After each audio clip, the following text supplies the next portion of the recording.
This is Midrash Tanchuma Parshas Veyetzeiו.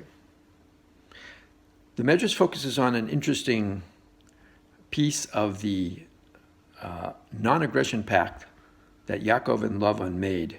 If you recall, they built a wall. And if you want to know why this is unusual, you should remember that there were two previous non-aggression pacts recorded in the Chumash, first with Avram and subsequently with Yitzchak, both of them with Avimelech and Pigol, his head general. And in those cases, a non-aggression pact meant that you shechted an animal and you ate together. Here, they built a wall. The Midrash says, that wall that they built, Yaakov and Lavan, was the very same wall that years later humiliated Billam. If you remember the story that Billam was on his donkey and the donkey saw an angel with an outstretched arm with a sword, and in order to avoid colliding with that sword, the donkey veered to the side and crushed Billam's leg against the wall.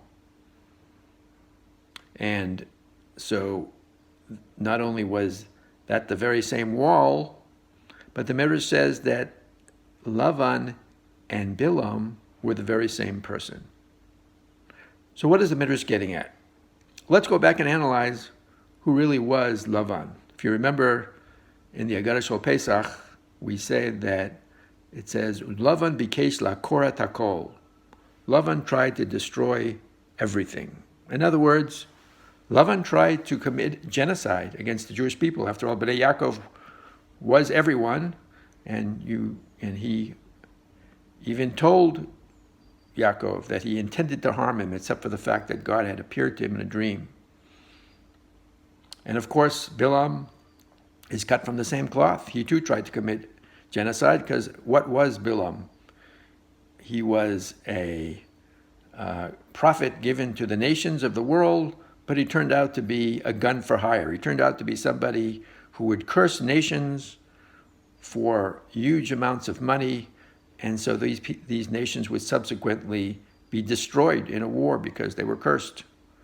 So that's what he was trying to do. Okay, so now perhaps we see why the Midrash says that they are one and the same. The commentaries, by the way, say that either they were the same person or Billam was somehow related to Lavan, or a reincarnation. Either way, the point of the Midrash is that they were cut from the same cloth. So let's return to the question of the wall. What does the Midrash mean by saying they built a wall? Well, perhaps the Midrash is saying that in both cases, in both Lavan and Billam, Hashem stopped them, or certainly gave them opportunity to stop what they were doing. Right? Because Hashem appeared to Lavan, and Lavan encountered a force greater than him. I mean, Lavan really acted like a thug. If you remember, he said, everything you have is mine, your children, your money, everything, your cattle. So he was a thug, but when he encountered Hashem appearing to him in his dream, and he was told to stop, he realized this was a force greater than him, and he stopped. When Billam, if you remember, there was some uncertainty whether Billam got permission or didn't get permission from God to go. Well, this was the message that Hashem gave to Billam. Don't do this, because I'm making a fool out of you. I'm putting you in a situation where the great seer, someone who has on his business card, the greatest seer in the world, couldn't see what his donkey could see. So it's a clear message to Billam to stop what he's doing and not to try to proceed and curse the Jewish people. He chose to ignore God's message, and he was subsequently killed. It could be that Lavan too was humiliated, because after all, he was a thug, and now he was somehow handcuffed and not able to do what he usually does, to lie and cheat. So again, you see they're cut from the same cloth, and this wall serves sort of two purposes: to stop them, and perhaps to humiliate them, perhaps to give them a chance to reconsider their ways. And maybe the Midrash is saying that this is generally the way Hashem is going to deal with anyone, God forbid, in history who tries to commit genocide against the Jewish people. Of course, in Tanakh, the person who tried to commit genocide was Haman.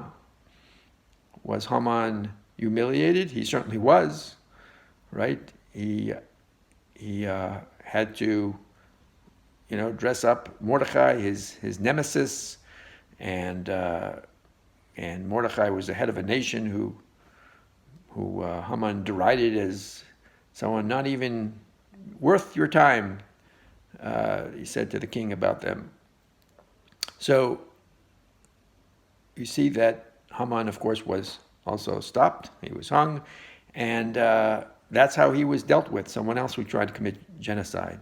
I don't know if we can take this further into our own, history. Hitler, maybe you could say that the Allied forces were like a wall. They didn't stop him in the beginning, but he was eventually stopped. And of course, he was humiliated because his whole movement, his diabolical ideology about a superior race was shown to be lunacy. It was really just a pathetic attempt to wrap his thuggery into a more sophisticated garb. Let's hope that there are no more attempted genocides in Jewish people, but perhaps the message that the Midrash is trying to give us is that just like a wall was created, and this wall spanned from Lavan to Billam, it will span further into Jewish history and stop anyone and humiliate anyone who tries to destroy us. Have a great Shabbos.